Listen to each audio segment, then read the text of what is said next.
Bonjour à tous, bienvenue sur Top Miniature Automobile. Encore une chargeur, me direz-vous? Eh ben oui, vous n'êtes pas trompé. Mais une chargeur 69, mais une chargeur 500. Je vais vous expliquer le 500. C'est une voiture qui est sortie en 2001 chez ERTL American Muscle pour les 10 ans. Vous voyez, de la marque.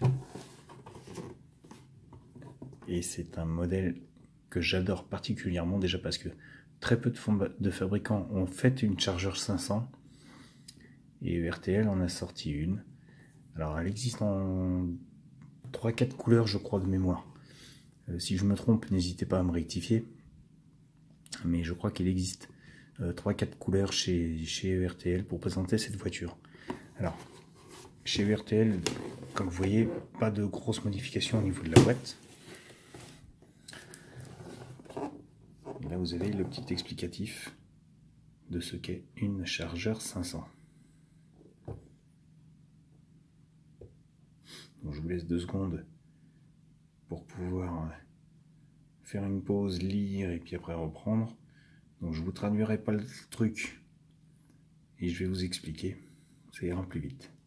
Pour ma part, je parle. Donc, Dodge, quand ils ont sorti la chargeur 69, ils ont rencontré quelques problèmes quand ils l'ont lancé en NASCAR. Quelques problèmes aérodynamiques. On connaît tous la fameuse chargeur classique, comme vous voyez là au fond de l'écran. Attendez, je vais réfléchir à la sortir. Et après, je vous explique. Donc je sors déjà celle-ci. Donc là vous avez les anciennes boîtes avec les 2 vis.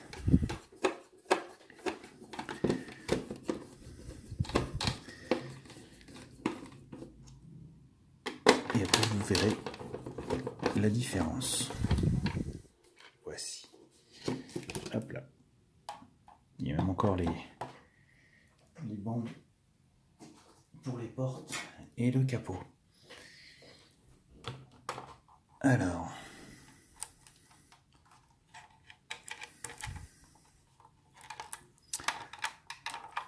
attendez, je reviens, je vais chercher une paire de ciseaux. Voici donc, je reviens avec ma paire de ciseaux.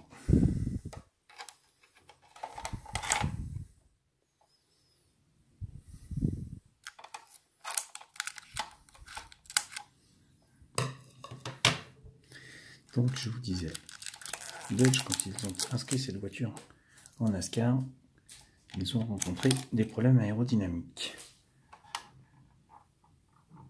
On connaît tous la chargeur comme ceci. Alors, hop, je vais la mettre sur le côté, vous verrez après. On connaît tous la chargeur comme ceci. Le latéral, l'arrière, avec la fameuse lunette arrière rentrée, ce qui fait justement la caractéristique de l'agressivité de la voiture, et cette grande bouche enfoncée, de cette grande calandre enfoncée, qui rend la voiture agressive à un point qui la rend vraiment inoubliable. C'est sa marque de fabrique en fait sur cette voiture. Le problème c'est qu'en NASCAR, quand on roule à des vitesses dépassant les 200 km/h, on rencontre des problèmes aérodynamiques. Et donc, Dodge a sorti ce modèle, cette voiture. Rien de grand différent, si ce n'est cette calandre qui affleure le nez avec les 4 phares qui ressortent, rien qui rentre, rien qui ressort, pas d'extravagance. Le principe est le même, hein, vous avez la bouche en dessous, le pare-choc avec les 2 optiques, et donc cette fameuse grosse calandre avec les 4 phares qui affleure le capot. Mais la plus grande particularité, c'est cette lunette arrière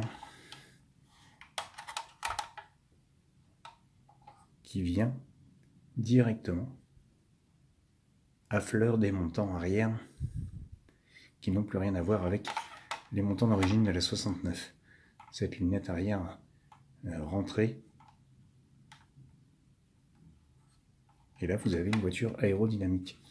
Et donc, la 500, c'était pour la série de 500 qu'ils devaient sortir pour l'homologation en NASCAR. Bon, ils s'en sont arrêtés à 400. Bon, vous me direz, on n'est plus à 100 près, mais pour l'homologation, ça a une importance. Et quand ils ont inscrit donc la chargeur avec le physique de la noire en NASCAR, ils n'ont pas eu les résultats escomptés. Ils ont été obligés donc de refaire la série 500 pour pouvoir arriver à gagner les championnats. Ce qui a donné, suite à cette création, la chargeur Daytona que je vous ai présentée et que tout le monde connaît, avec l'aileron démesuré et qui rend la voiture comment dire, énorme et inoubliable surtout. Parce que là, une fois qu'elle était en version Daytona, et ben, elle a tout remporté et elle était indétrônable. Donc la Charger 500, la voici. Dans sa robe blanche.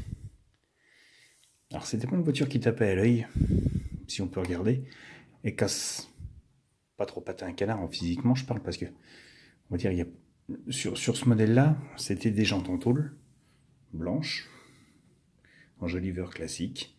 Pas de jantes Magnum, pas de jantes alu, des jantes magnésium ou quoi que ce soit. Ils ont sorti la voiture vraiment pas en bas de gamme, parce que c'était quand même un 6 litres 7 en motorisation, ce qui représente quand même un gros moteur. Mais c'était surtout, on va dire, l'aspect physique de la voiture qui faisait quand même un peu classique par rapport aux performances mécaniques. Parce que là, vous avez à l'intérieur le 426 EMI. Alors, finition ERTL, hein, je parle pas en vrai. En vrai, vous aviez quand même un gros moteur. C'était un 6 litres 7. Donc, vous voyez, hein, la finition ERTL là-dessus, elle n'a pas changé. Elle est indétrônable depuis plus de 20 ans. On reconnaît bien, on va dire, le classicisme de leur moteur. Mais ils ont le mérite d'être présents, pas comme certaines marques françaises. Bref. Là, on voit le jour à travers, on voit bien le moteur qui est présent entier.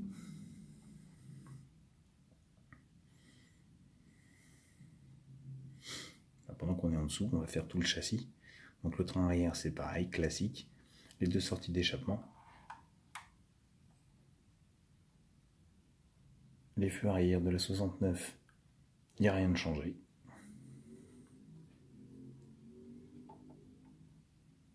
La ligne est très belle. La boîte de vitesse, le moteur rouge émis est présent. Vraiment rien à dire. Petite bandelle sur le bas de caisse en dessous de la portière qui rend très joli. Petit détail, le EMI, la serrure. Encore une fois, on est sur le RTL, donc le coffre ne s'ouvre pas. Et quand on ouvre les grandes portières, on tombe sur un intérieur classique de chargeur.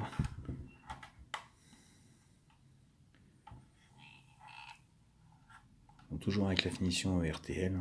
C'est du noir, donc malheureusement ça ne ressort pas des masses.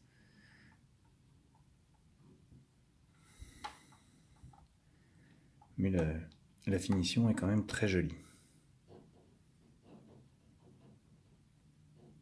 Pour une voiture qui a 20 ans, il y avait quand même à l'époque, même chez le souci du détail chez RTL.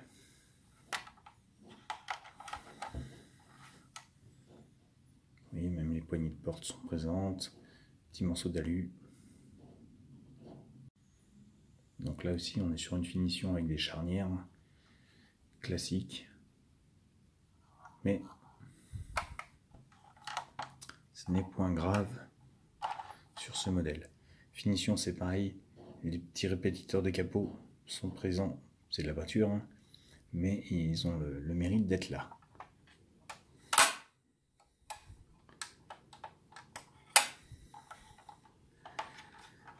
J'adore cette voiture, j'adore le physique qu'elle a.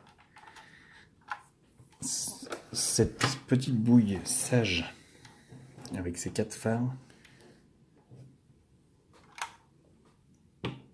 la rend moins agressive que la grande bouche noire. C'est très joli.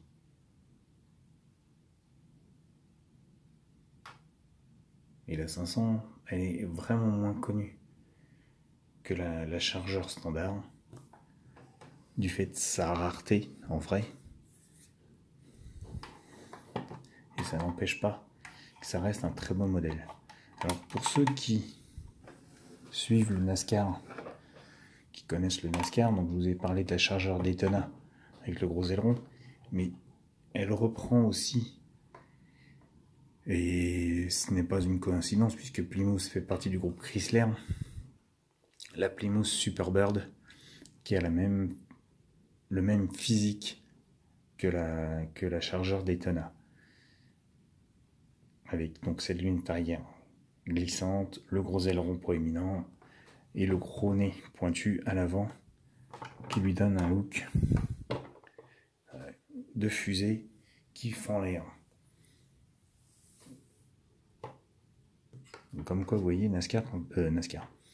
quand Chrysler Dodge a voulu se lancer dans le NASCAR, eh ben, tout n'était pas gagné d'avance avec la noire, puisqu'il a fallu revoir la copie. Bon. Mais ceci dit, le résultat a été présent. Donc, on ne va pas leur enlever ça. Et on remercie RTL d'avoir sorti ce modèle. Parce que moi, franchement, c'est une voiture que j'adore. Alors, vous me direz, j'en adore beaucoup. Bah oui. D'une, c'est une Dodge. 2, c'est une Charger. 3, c'est pas parce que c'est une 500 qu'elle n'est pas plus belle que les autres. Mais sur ce, je vous laisse vous faire votre propre avis. Donc, sur ce, comme je viens de vous le dire, eh ben, n'hésitez pas à me laisser des commentaires sur la chaîne Top Miniature Automobile. Et surtout, eh ben, abonnez-vous. N'hésitez pas. Vous êtes les bienvenus. Et je vous dis à bientôt pour une nouvelle vidéo. Pardon, excusez-moi.